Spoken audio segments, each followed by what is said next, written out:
That's exactly what Marchand and the Bruins have, though they have now lost 6 straight games in which they could have eliminated an opponent. Should they lose to Toronto Saturday, they would blow a 3-1 series lead in back-to-back postseasons. First of all, Jimmy Montgomery calling out Pasta there. Pretty direct. Yeah, but also really isn't Pasta just like, yeah, I get it. It's Game 7. Yes, but as great as David Pastrnak is, he has been, by his standards, a little bit quiet in this series. Toronto Maple Leafs has done a really good job against him.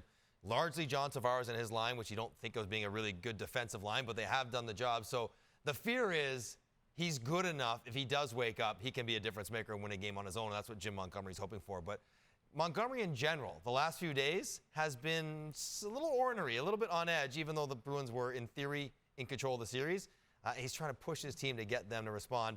Hasn't happened to start the last 2 games anyways. And William Nylander, incredible. His effort in Game 6, your thoughts? Yeah, so William Nylander is a game breaker without Austin Matthews in the lineup. He is by far the most physically capable forward to go up against the Boston Bruins, create time and space, win one-on-one battles, make things happen on his own because he's just that talented and that strong. And as this game's gone along, he's looking more and more with his skating like the guy who was such a good player throughout the regular season. His first game back, he wasn't as sure of himself on his edges, which he usually is. And this game, he was fantastic. And that breakaway goal, one-on-one with Swayman.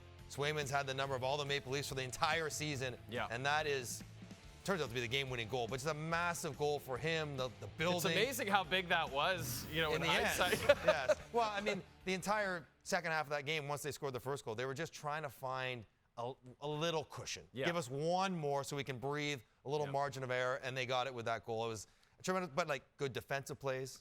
He was engaged physically. It was the kind of game that Sheldon Keefe was hoping to get from his most talented player. Before his first goal, did you think it should have been a penalty on Pontus Holmberg for that hit on Mason Lohrei? So when you watch the hit, you're like, wow, yeah, absolutely. He smokes him from behind. You can call it a boarding, call it a cross-checking, whatever you want it to be. But when you watch it closely, Lohrei is actually holding Holmberg's stick in his hand.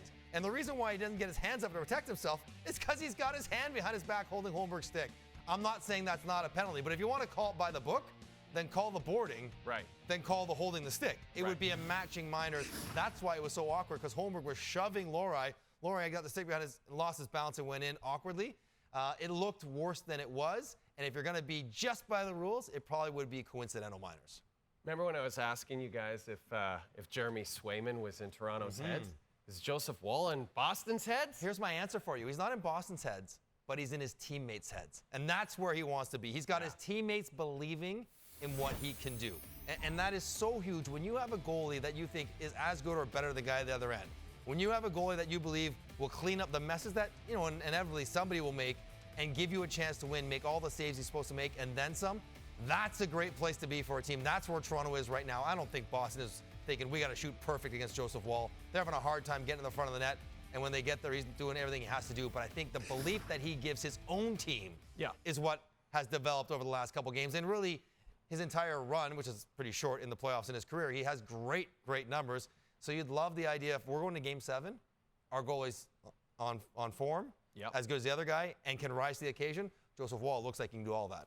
So we know the history.